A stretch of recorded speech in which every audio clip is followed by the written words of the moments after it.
이에 그들이 제자들에게 와서 보니 큰 무리가 그들을 둘러싸고 서기관들이 그들과 더불어 변론하고 있더라.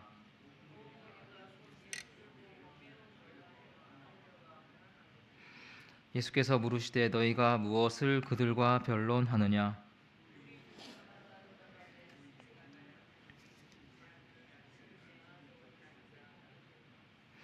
귀신이 어디서든지 그를 잡으면 거꾸러져 거품을 흘리며 이를 갈며 그리고 파리해지는지라. 내가 선생님의 제자들에게 내쫓아달라 하였으나 그들이 능히 하지 못하더이다.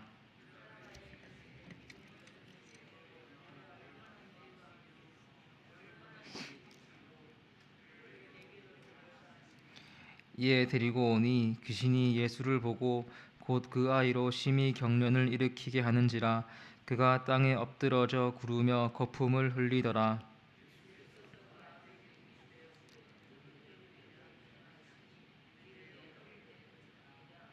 귀신이 그를 죽이려고 불과 물에 자주 던졌나이다.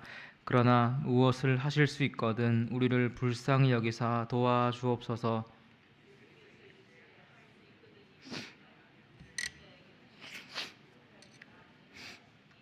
곧 그 아이의 아버지가 소리를 질러 이르되 내가 믿나이다. 나의 믿음 없는 것을 도와주소서 하더라.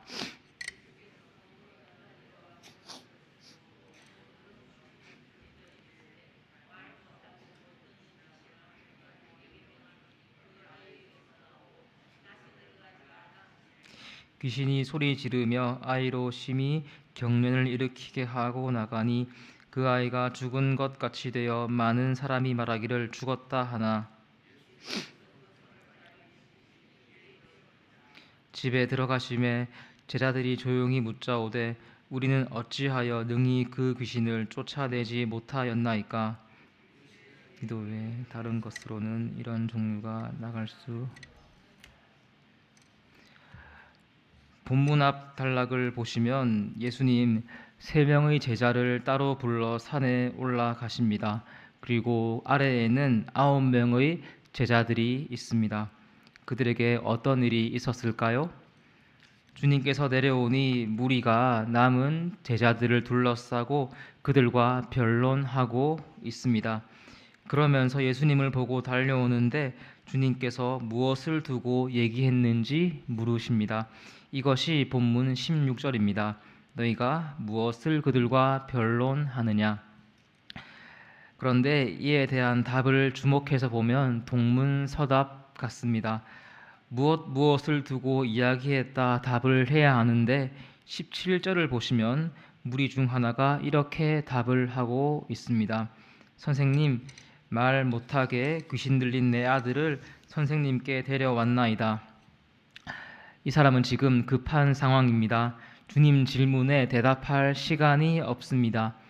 같은 사건을 다룬 누가복음을 보시면 그의 아들은 외아들입니다. 하나뿐인 아들이 고통 중에 있습니다. 그러니 다급하게 주님을 찾고 있는 것입니다. 18절을 보시면 귀신이 아들을 잡으면 땅에 내동댕이 치고 거품을 흘리며 이를 갈고 수척해져만 갑니다. 마태는 이 증상을 간질이라고 말합니다. 그런데 이런 것에 더해 이 아버지의 절망을 더한 이유가 하반절에 있습니다. 내가 선생님의 제자들에게 내쫓아 달라 하였으나 그들이 능히 하지 못하더이다. 성도 여러분, 예수님 어떤 분이십니까? 많은 사람을 고치시고 귀신을 쫓으시며 오병이어 칠병이어의 기적을 행하신 능력의 주님이십니다. 아마 오늘 이 아버지 그 소식을 들었을 것이고 그래서 예수를 찾았을 것입니다. 그런데 주님은 없고 그래서 그분의 제자들에게 도움을 구했지만 소용이 없습니다. 기대가 꺾인 상태입니다. 그리고 오늘 저와 여러분에게도 크고 작은 문제가 있습니다. 내 힘으로 해결할 수 없는 갈등이 있고 어둠 속을 헤매며 주 앞에 나아왔건만 큰 변화가 없어 보입니다.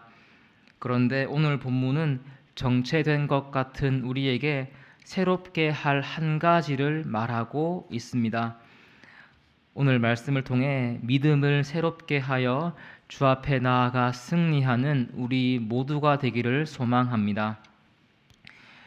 마가복음 6장을 보시면 주님께서 12 제자를 부르시고 둘씩 짝을 지어 보내십니다. 그러면서 귀신을 제어하는 능력을 주십니다. 그리고 6장 13절은 그들의 전도 여행을 이렇게 표현하고 있습니다. 많은 귀신을 쫓아내며 많은 병자에게 기름을 발라 고치더라. 그들 주님 권능을 가지고 치유를 행했습니다. 귀신을 제어했습니다.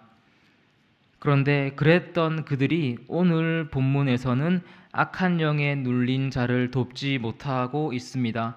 그 이유가 무엇이겠습니까? 오늘 본문 19절을 보시면 예수님은 믿음 없음을 질책하고 계십니다. 믿음이 없는 세대여. 그런데 여기서 주목해서 볼 것은 이 책망의 대상이 포괄적이라는 것입니다. 먼저는 제자들을 향해서, 그리고 본문 맨 앞에 등장한 논쟁만 하는 서기관들, 또한 주님을 찾아온 무리와 아이의 아버지, 더 나아가서 그 당시 세대 사람들 전부를 꾸짖고 계십니다.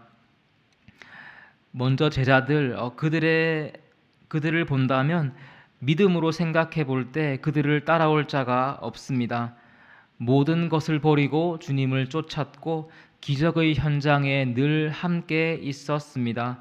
뿐만 아니라 방금 말씀드렸듯이 직접 병자를 치유하고 귀신을 제압했습니다. 그런데 바로 그런 자들을 향해서 믿음이 없다고 하십니다. 그러니 오늘 본문 속 아들을 고쳐주지 못한 것입니다. 다음 서기관을 보시면 율법 교사들입니다. 율법에 대해서 모르는 것이 없습니다. 지식으로 충만한 자들입니다.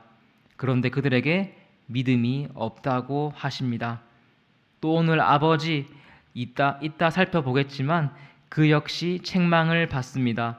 다른 것에 의지하지 않고 주님께 나아왔는데 예수님은 그의 신앙을 나무라십니다. 이렇게 본다면 믿음은 무엇입니까? 먼저 과거와는 상관이 없습니다.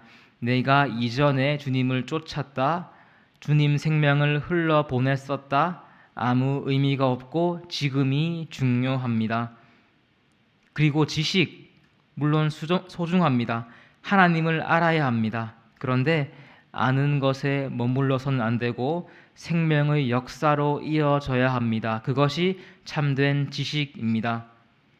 또한 주님께 나아가는 것 같이 있습니다. 그렇게 해야 합니다. 그런데 완전히 모든 것을 걸어야 합니다. 그것이 주님께서 원하시는 수준인 것 같습니다. 이렇게 본다면 오늘 저와 여러분의 믿음은 어떻습니까?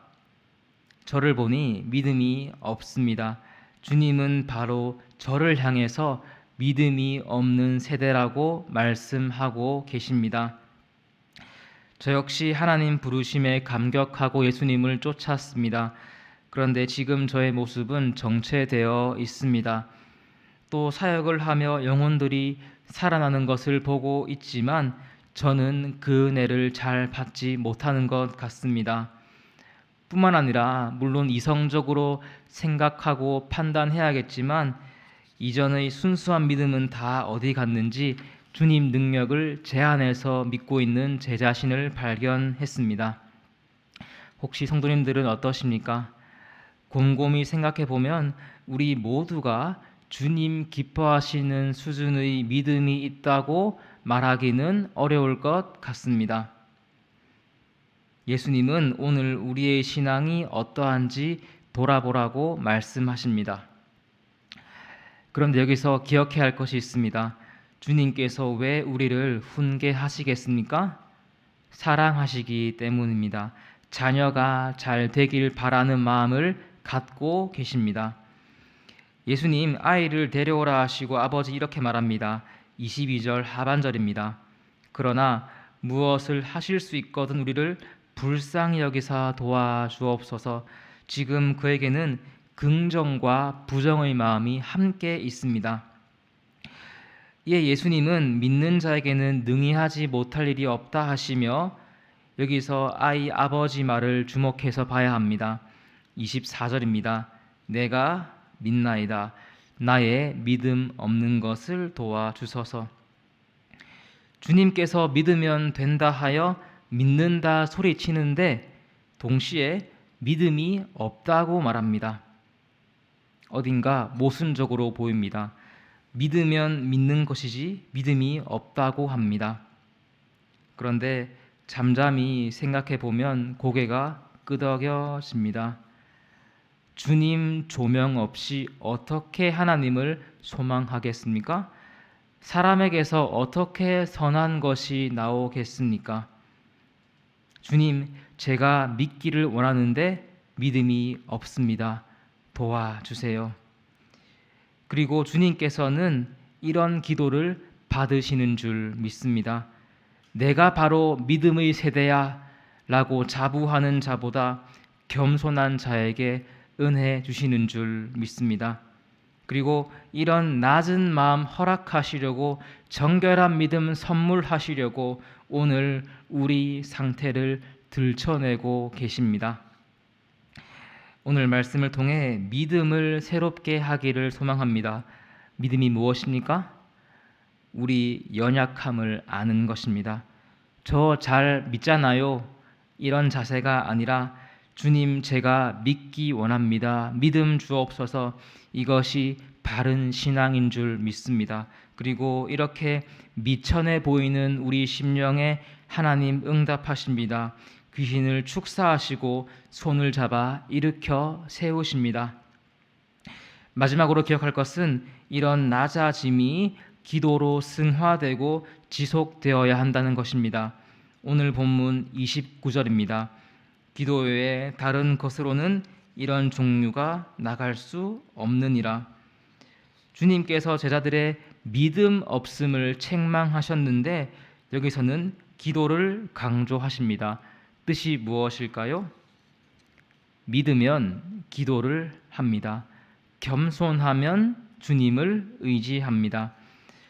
제자들이 마가복음 6장에서 능력을 행했다 했는데 그것이 자신으로부터 온 것이 아니라 주님으로부터 온 것을 기억한다면, 자신들에게 힘이 없음을 인지한다면 기도했어야 합니다.